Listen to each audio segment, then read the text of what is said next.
A couple months back, I posted a video comparing the cost of living in both Australia and New Zealand. From that video, I got a lot of great feedback and people requested I make another video comparing New Zealand with a new country to see how our prices stack up. In this video, I'll be looking at the United Kingdom, and after Australia, I figured the second most common location for Kiwi expats would be a great place to follow up with. It is said that roughly 60,000 Kiwis currently live over there, which is about the same population as Rotorua. And with many more Kiwis set to leave our shores, let's see whether Kiwis are getting a better run for their dollar than they'd get if they were at home. I'll be comparing the prices of everyday items at discount chains for this video. In New Zealand, looking at, of course, Pack and Save, and in the UK, I'll be looking at Aldi. I'll be comparing the prices of groceries, transport, housing, utilities, and large household goods. So make sure you keep watching right the way through, as you may be surprised by some of the prices I found. If you enjoyed this video, please make sure to see my other video comparing New Zealand and Australia if you haven't already. And be sure to subscribe to my channel down below to see more content in the personal finance and investing space. So we'll start by looking at groceries. In my previous video, some people were triggered by the limited selection of foods that I compared. There are obvious limitations on many foods, particularly fresh vegetables, as New Zealand has an insular supply chain that is highly seasonal, whereas with most other countries, they import a lot of their food to remove the seasonality. The brands are often not the same either, especially when looking at the United Kingdom, so I've taken the lowest prices within a category between both the supermarkets. Let's begin by looking at the meats, starting off with the price of a kilogram of chicken. As you can see here, chicken is slightly cheaper in the United Kingdom by around 60 cents a kilogram. If we look now at the price of lamb, the pricing is also pretty near, with the United Kingdom coming in around 50 cents lower per kilogram. However, when we start looking at other meats, the difference becomes a heck of a lot larger. When we look at streaky bacon, for example,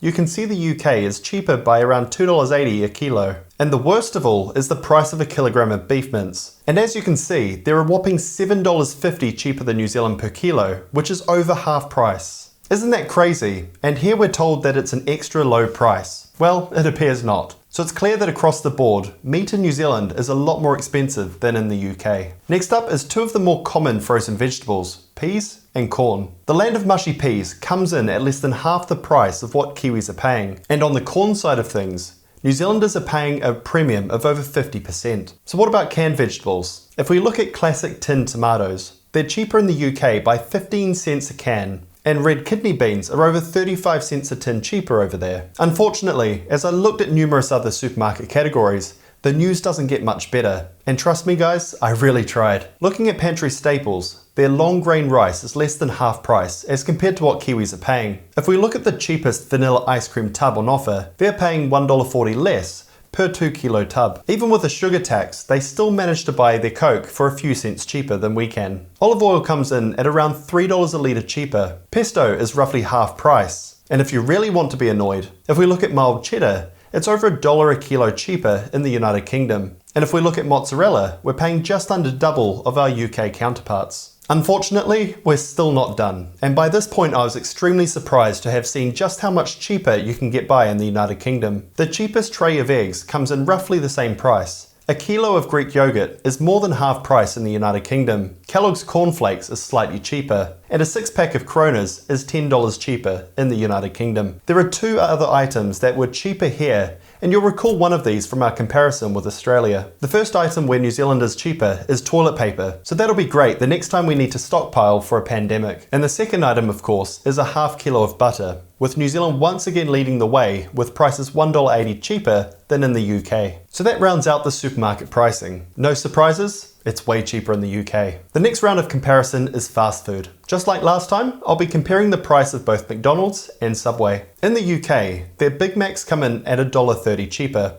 and their hamburgers are way cheaper. Time to bring back the dollar saver menus, I reckon. Surprisingly, once again however, New Zealand has much more competitive pricing at Subway. A 6-inch teriyaki chicken sub costs around $1.30 cheaper here, and a cookie comes in 20 cents lower. So once again, fast food doesn't really have a clear winner, and is therefore inconclusive who wins here. The next section I'll be covering is transport. If you found yourself in the middle of Auckland, you'd find yourself paying around $2.78 a litre currently. If instead you found yourself near the London Eye, you'd currently pay around 60 cents more per litre. Not only that, but you'd also be slapped with congestion charges, which is something that mayoral candidates in Auckland are proposing. Essentially, it's a charge for every time you enter or exit a city perimeter, and is very common around the world. So in London, when you drive in or out of the zone that's displayed here, you'll incur a daily charge of nearly $30, so driving around can potentially be very expensive. Adding to that, just buying the car in the first place is generally more expensive, as shown here with an entry-level CX-5, and annual car registration is a lot higher for a fossil fuel powered car. The exception, however, is an electric car, where the UK will be free. If we look at public transport, Auckland comes in substantially cheaper than the London Tube,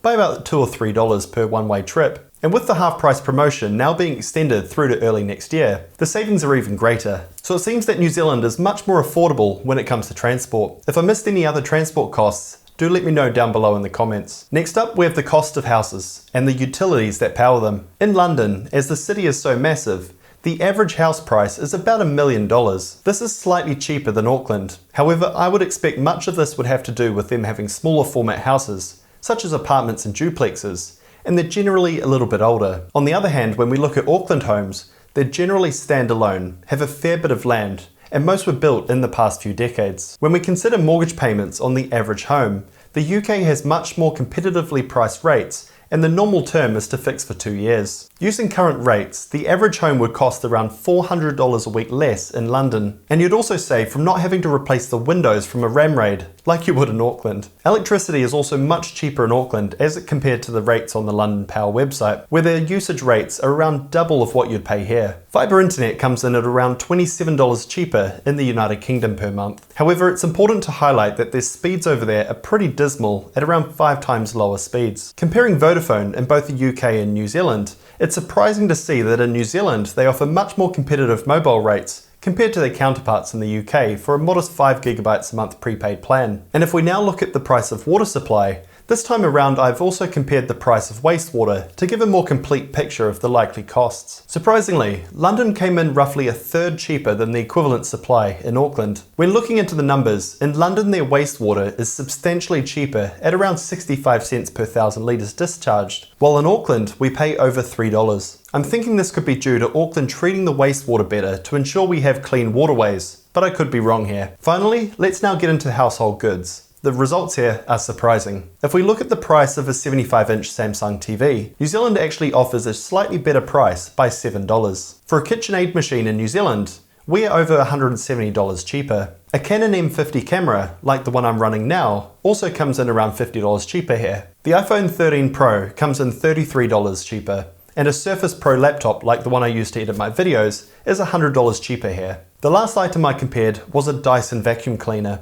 and that came in at around $200 cheaper in the UK. So that rounds out my comparisons between the prices here in New Zealand and the United Kingdom. One thing I do want to highlight is that the value-added taxes could be a major factor in explaining the difference between some of the prices. In the UK, they charge a 20% value-added tax, whereas here, our GST rate is a lower 15%. The UK, however, has a few exceptions, where some goods benefit from a lower rate of 5%, and a lot of food items have taxes waived altogether. The UK also has a lower minimum wage, which could explain some of the variance. I hope you enjoyed this video, and if you have, please make sure to subscribe to my channel to see more content just like this in the personal finance and investing space. If there's another country you'd like me to do a similar comparison for, please let me know down below in the comments. Thanks for watching, and I look forward to catching you in the next one. Cheers.